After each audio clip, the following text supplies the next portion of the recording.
Hello friends, இன்றைக்கி நம்ம இட்லி தோசைக்கு தகுந்த மாதிரி பருப்பு இல்லாமல் பருப்பு சாம்பார் எப்படி செய்யலான்னு பார்க்கலாம். அதுக்கு நாலு வெங்காயத்தை கட் பண்ணி வச்சுக்கலாம்.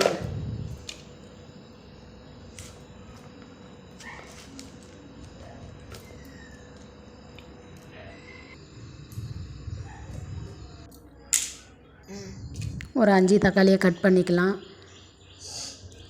வெங்காய தக்காளி ஒரு சட்டியில் சேர்த்துக்கலாம்.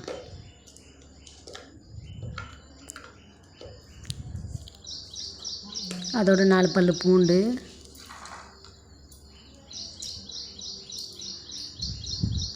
5-6 பச்சை மிளகா, 1½ ஸ்பூன் வீட்டில் அரைச்சி வச்ச குழம்பு மிளகாத்தூள்,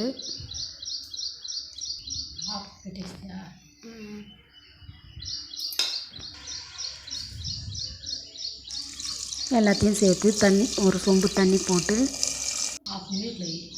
வேக வச்சிடலாம்.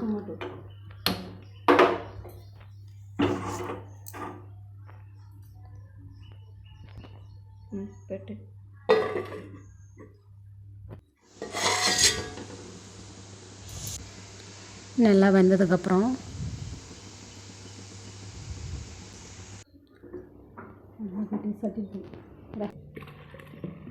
இறக்கி நம்ம கடைஞ்சி எடுத்துக்கலாம்.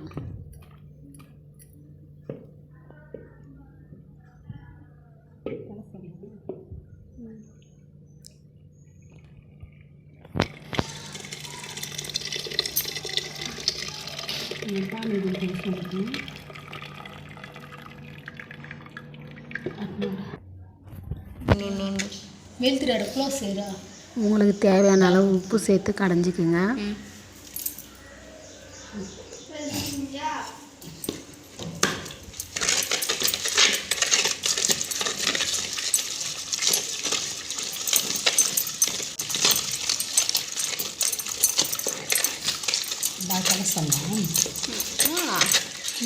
இந்த தாளிங்க மாட்டான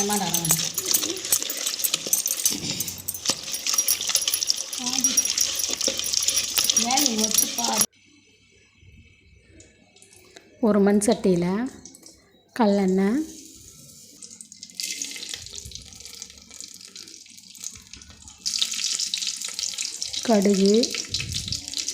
கடுகு பொரிஞ்சதுக்கப்புறம்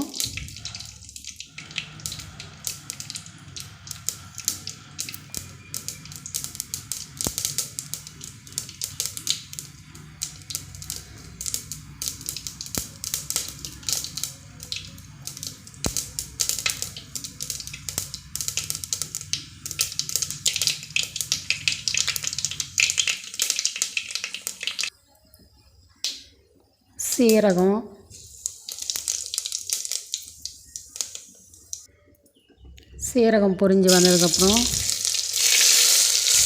ஒரு வெங்காயம் போட்டு நல்லா வதக்கலாம்.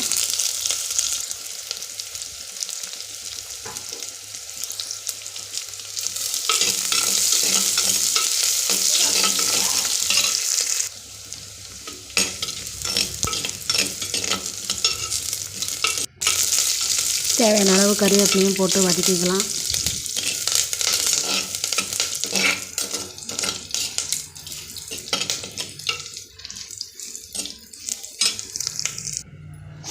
இதெல்லாம் நல்லா வதங்கினதுமே நம்ம அரைச்சி வச்சதை தாளிப்பில் சேர்த்துக்கலாம்.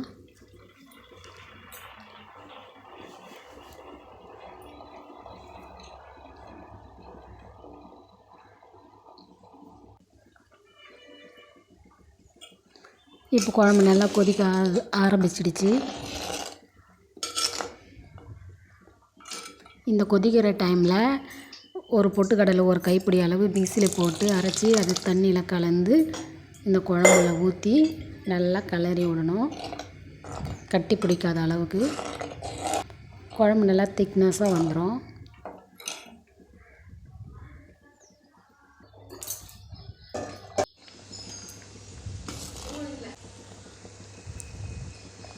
அதுக்கப்புறம் நல்லா கொதிக்கிட்டோமே குழம்பு இறக்கிடலாம். பாருங்கள், நான் குழம்பு இறக்கி வச்சு 5 நிமிஷம் ஆகுது. இறக்குன அப்புறம் கூட சட்டியில் இருக்கிற குழம்பு கொதிக்குது. இதுதாங்க மண் சட்டியோட ஸ்பெஷலு.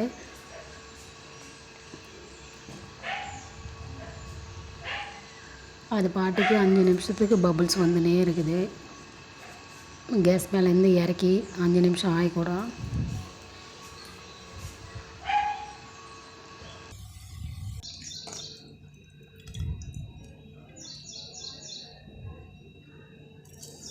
குழம்பு ரெடி ஆயிடுச்சு. இப்போது இட்லிக்கு ஊற்றி சாப்பிடலாம். நீங்களும் இதே மாதிரி செஞ்சு பாருங்கள், செம்ம டேஸ்ட்டாக இருக்கும். உங்களுக்கு பிடிச்சிருந்தால் லைக் அண்டு சப்ஸ்கிரைப் பண்ணுங்கள் ஃப்ரெண்ட்ஸ். செஞ்சு பார்த்துட்டு எப்படி இருக்குதுன்னு கமெண்ட்ஸில் சொல்லுங்கள் ஃப்ரெண்ட்ஸ்.